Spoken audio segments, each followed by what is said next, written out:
ইতিহাসে এমন কিছু দেশ আছে যারা নিজেদের অস্তিত্ব টিকিয়ে রাখতে গিয়ে এমন এক শক্তির পেছনে দৌড়াচ্ছে যা পুরো মানবজাতির ভবিষ্যৎ বদলে দিতে পারে। ইসরায়েল একটি ছোট্ট দেশ, কিন্তু মধ্যপ্রাচ্যের শক্তিশালী রাষ্ট্রগুলোর একটি। এটি এমন একটি দেশ যার পরমাণু অস্ত্র আছে, তবুও আনুষ্ঠানিকভাবে তা স্বীকার করে না। প্রশ্ন হলো, ইসরায়েল কিভাবে পারমাণবিক বোমা বানালো?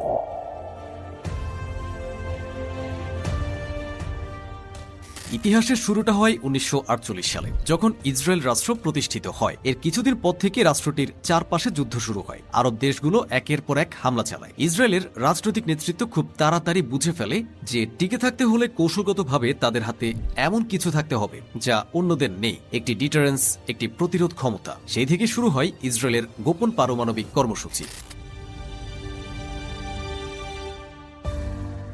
1950-এর দশকে ইসরায়েলের প্রধানমন্ত্রী ডেভিড বেন গুরিয়ন একজনকে দায়িত্ব দেন এই গোপন কর্মসূচি পরিচালনার। তার নাম শিমন পেরেজ। 1950-এর দশকের শেষ দিকে দ্বিতীয় বিশ্বযুদ্ধের ভয়াবহতা তখনও বিশ্বের রাজনীতিতে গভীর ছাপ ফেলেছে। বিশেষ করে ইউরোপীয় দেশগুলো পারমাণবিক শক্তির ব্যবহার নিয়েছিল অত্যন্ত স্পর্শকাতর। শিমন পেরেজ তখনকার ফরাসি সরকারের সঙ্গে গোপনে যোগাযোগ স্থাপন করেন, আর সেই সময়ে ইসরায়েল ও ফ্রান্সের মধ্যে ঘটে যায় ইতিহাসের অন্যতম গোপন ও গুরুত্বপূর্ণ একটি চুক্তি, যা শুধু মধ্যপ্রাচ্যেই নয়, গোটা বিশ্বের নিরাপত্তার ভারসাম্যই বদলে দেয়।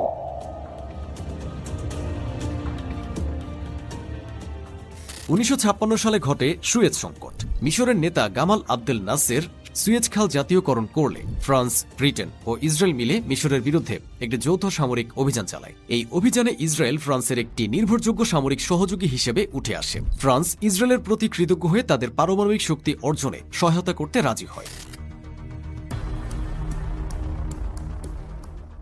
ডিমোনা প্রকল্প। 1957 সালে ফ্রান্স ও ইসরায়েলের মধ্যে একটি গোপন চুক্তির ভিত্তিতে শুরু হয় ডিমোনা নিউক্লিয়ার প্রকল্প।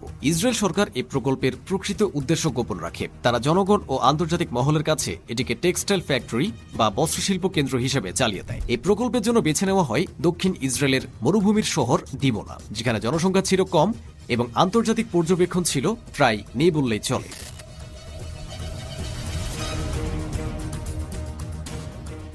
কি ছিল প্রকল্পের ভেতরে? ডিমোনা কমপ্লেক্সে গড়ে তোলা হয় একটি পারমাণবিক চুল্লি মানে রিয়েক্টর, একটি পুনঃপ্রক্রিয়াকরণ প্ল্যান্ট যেখানে ব্যবহৃত জ্বালানি থেকে প্লুটোনিয়াম আলাদা করা হয়, অত্যন্ত উন্নত ল্যাবরেটরি ও প্রক্রিয়াজাতকরণ ইউনিট এবং গভীর আন্ডারগ্রাউন্ড টানেল ও গুদামঘর যেখানে পারমাণবিক পদার্থ সঞ্চিত ও বিশ্লেষণ করা হতো। এই প্রকল্পে সহায়তা করতে ফ্রান্স সরবরাহ করে চুল্লির ডিজাইন, কুলেন্ট প্রযুক্তি মানে হেভি ওয়াটার সিস্টেমস এবং ইউরেনিয়াম রিফাইনিংয়ে খুঁটিনাটি জ্ঞান।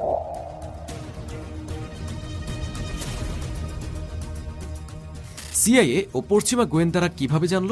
প্রথম দিকে যুক্তরাষ্ট্র ও আন্তর্জাতিক গোয়েন্দা সংস্থাগুলো এই প্রকল্পের ব্যাপারে সচেতন ছিল না। ইসরায়েলের সরকারি বার্তায় ডিমোনাকে বলা হয়েছিল শিল্প উন্নয়নের অংশ। সিআইএ সহ পশ্চিমা গোয়েন্দারা এই দাবিকে একসময় সত্য বলে ধরে নেয়, কিন্তু 1960 সালের শুরুর দিকে মার্কিন স্যাটেলাইট নজরদারি ও গোয়েন্দা চিত্র বিশ্লেষণ করে কিছু অসঙ্গতির সন্ধান পায়। তারা দেখতে পায় ডিমোনার আশপাশে অস্বাভাবিক বড় ভবন, কুলিং টাওয়ার ও তাপ নির্গমনের চিহ্ন, এবং এই ধরনের অবকাঠামো একটি সাধারণ টেক্সটাইল ফ্যাক্টরির সাথে মেলে না। পরবর্তীতে ডিমোনা প্রকল্পের ছবি তুলতে সক্ষম হয় U-2 স্পাই প্লেন, এবং এইসব তথ্য বিশ্লেষণ করে তারা নিশ্চিত হয় ইসরায়েল একটি পূর্ণাঙ্গ পারমাণবিক রিয়েক্টর গড়ে তুলেছে যা অস্ত্র তৈরির উপযোগী।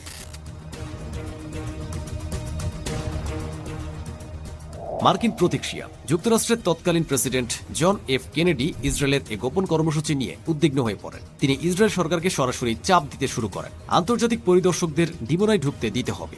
ইসরায়েল তাদের চাপ এড়ানোর কৌশলে আংশিক সফরের অনুমতি দেয়, তবে তারা পরিদর্শকদের শুধু নির্দিষ্ট কয়েকটি অংশ ঘুরিয়ে দেখায়, অন্য সকল গুরুত্বপূর্ণ স্থান আড়াল করে ফেলে, দেয়াল দিয়ে বন্ধ করে, এমনকি মিথ্যা যন্ত্রপাতি সাজিয়ে রাখে। এর মাধ্যমে ইসরায়েল মার্কিন চাপে প্রতীকী স্বচ্ছতা দেখালেও প্রকৃত চিত্র লুকিয়ে রাখে। কিন্তু কেন এমন গোপনীয়তা? ইসরায়েলের যুক্তি ছিল, আমরা অস্তিত্বের লড়াই আছি, আমাদের চারপাশের দেশগুলো একযোগে আমাদের ধ্বংস করতে চায়, তাই আমাদের প্রতিরক্ষা কৌশল আলাদা হবে। তারা তাদের পারমাণবিক অস্ত্র ন্যূনতম প্রতিরক্ষা নীতি হিসেবে বিবেচনা করে, অর্থাৎ আগ্রাসী নয়, কিন্তু যে কোনো আক্রমণের জবাবে সর্বোচ্চ ধ্বংসের প্রস্তুতি। তবে বিশ্লেষকদের মতে এই গোপনীয়তা আরো বড় উদ্দেশ্যের জন্য ছিল, যাতে মধ্যপ্রাচ্যে পারমাণবিক প্রতিযোগিতা শুরু না হয় এবং আন্তর্জাতিক চাপ এড়িয়ে অস্ত্র মজুত করা যায়। তখন প্রেসিডেন্ট জন এফ কেনেডি ইসরায়েলকে চাপ দিতে থাকেন বিষয়টি খোলাসা করতে। তবে ইসরায়েল শুরু থেকে চালায় পলিসি অব অ্যাম্বিগুইটি, অর্থাৎ তারা কখনোই স্বীকার করবে না যে তাদের পারমাণবিক অস্ত্র আছে, আবার অস্বীকারও করবে না। 1960 সালের মধ্যেই ডিমোনা প্রকল্পে যথেষ্ট প্লুটোনিয়াম উৎপাদন হয় যাতে প্রথম পারমাণবিক বোমার সম্ভাবনা তৈরি হয়। বিশেষজ্ঞদের মতে 1967 সালে আরব ইসরায়েল যুদ্ধের সময় ইসরায়েলের হাতে ছিল অন্তত একটি পরমাণু অস্ত্র, যদিও তারা সেটা ব্যবহার করেনি, কিন্তু এটি ছিল এক ধরনের নিউক্লিয়ার ডিটারনেন্ট যা শত্রুপক্ষকে বার্তা দেয় যে ইসরায়েল চূড়ান্ত পরিস্থিতিতে ভয়ানক পদক্ষেপ নিতে পারে।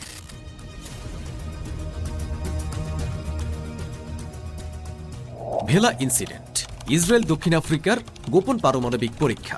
1979 সালের 22 সেপ্টেম্বর দক্ষিণ ভারত মহাসাগর ও আটলান্টিক মহাসাগরের সংযোগস্থলে একটি অদ্ভুত ফ্ল্যাশ সিগন্যাল ধরা পড়ে যুক্তরাষ্ট্রের ভেলা 6911 স্যাটেলাইটে।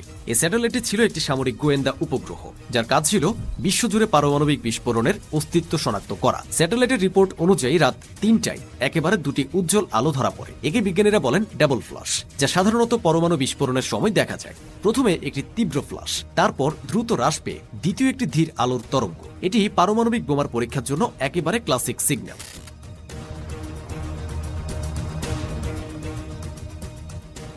তখনই প্রশ্ন ওঠে, এই বিস্ফোরণ কে ঘটালো? বিশ্লেষকরা শুরুতেই এই এলাকায় থাকা দেশগুলোকে খতিয়ে দেখে। এখানে সম্ভাব্য দেশ ছিল দক্ষিণ আফ্রিকা।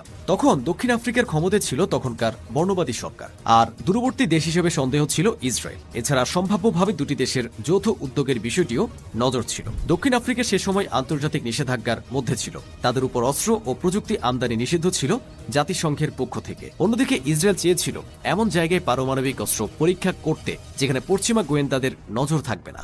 উভয় দেশই আন্তর্জাতিক রাজনীতিতে কোণঠাসা ছিল। এই পরিস্থিতিতে ইসরায়েল ও দক্ষিণ আফ্রিকার মধ্যে একটি গোপন মিত্রতা গড়ে ওঠে। বিশেষজ্ঞদের ধারণা এটি একটি লো ইয়েল্ড ট্যাকটিক্যাল নিউক্লিয়ার ডিভাইস ছিল, অর্থাৎ বড় বিস্ফোরণের মতো কিছু নয়, বরং ক্ষুদ্র ও কার্যকর একটি বোমা যা যুদ্ধক্ষেত্রে সীমিতভাবে ব্যবহারযোগ্য। এই ধরনের বোমা ইসরায়েল পরীক্ষা করতে চাইত, কারণ তারা দীর্ঘদিন ধরে পরমাণু অস্ত্র রাখলেও বাস্তবে তার কার্যকারিতা কখনো পরীক্ষা করেনি।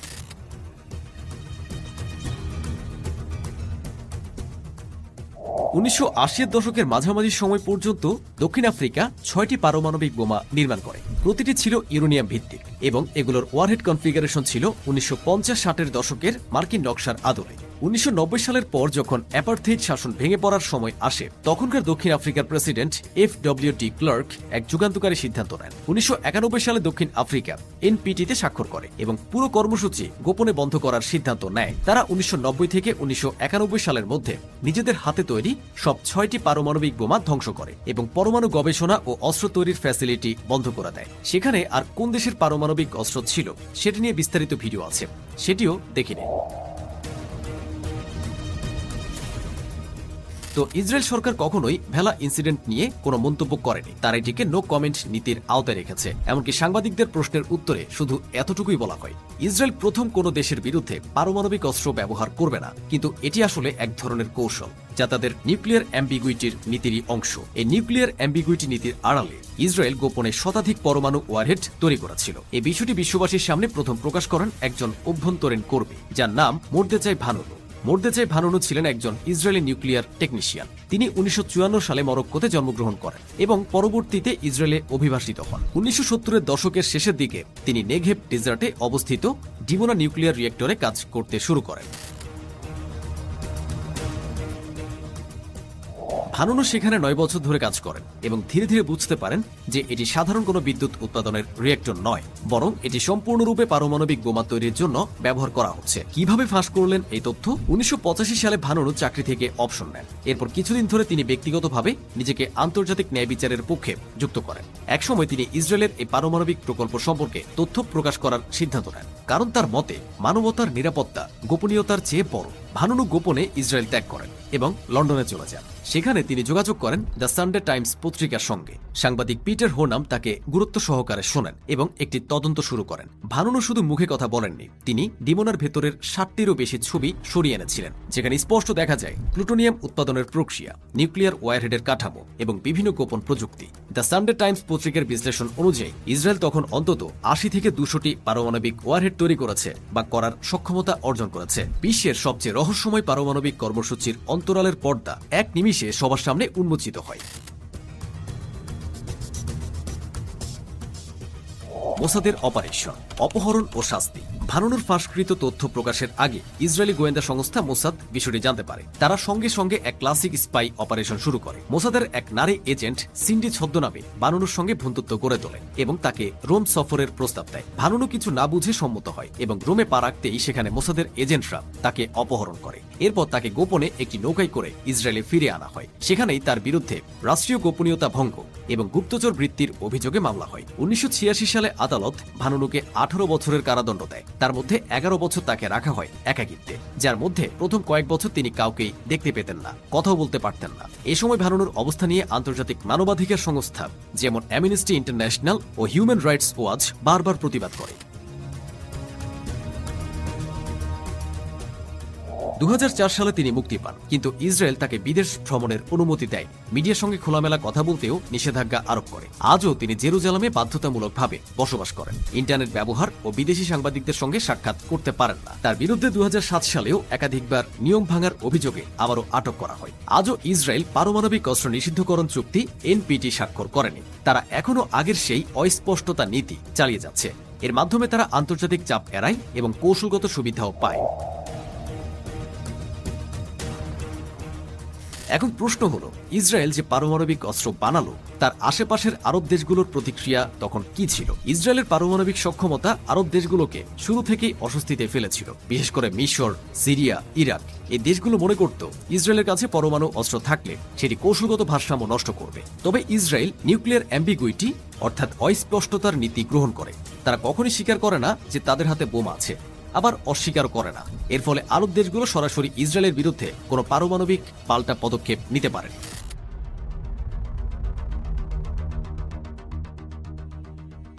মিশরের প্রতিক্রিয়া, নাসেরের যুগ। 1960 থেকে 70-এর দশকে গামাল আবদেল নাসের মিশরের প্রেসিডেন্ট ছিলেন। তিনি সরাসরি বলেন, যদি ইসরায়েল পারমাণবিক অস্ত্র রাখে তাহলে আমরাও নিজেদের পথ খুঁজে নেব।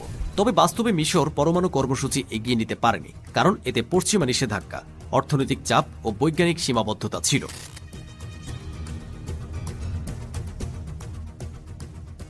ইরাকের গোপন পারমাণবিক প্রকল্প। আরবদের মধ্যে ইসরায়েলকে মোকাবেলার জন্য সবচেয়ে বাস্তব পদক্ষেপ নিয়েছিল ইরাক। 1970 ও 80-এর দশকে সাদ্দাম হোসেন ওসিরাক নামে একটি পারমাণবিক চুল্লি নির্মাণ করেন।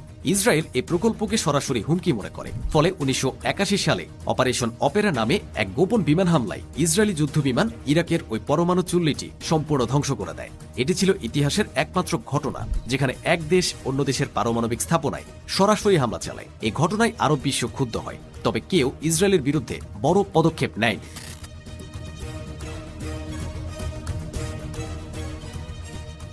সিরিয়া ও ইরান। পরবর্তী প্রতিযোগীরা 2007 সালে ইসরায়েলের সিরিয়ায় দেইর আল জোরে একটি সন্দেহজনক নিউক্লিয়ার ফ্যাসিলিটিতে আবারও বিমান হামলা চালায়, যার নাম ছিল অপারেশন আর্চার। সিরিয়া কখনো এটি স্বীকার করেনি, তবে অনেকেই ধরে নেয় এটি ছিল একটি পারমাণবিক রিয়েক্টর। ইরান হচ্ছে একটি মুসলিম দেশ যাদের পারমাণবিক কর্মসূচি আজও সক্রিয় রয়েছে। অনেক বিশ্লেষকদের মতে ইরান মূলত ইসরায়েলের পারমাণবিক অস্ত্র দেখে অনুপ্রাণিত হয়, কারণ তারা মনে করে ভারসাম্য ফিরিয়ে আনতে তাদেরও পরমাণু শক্তি প্রয়োজন।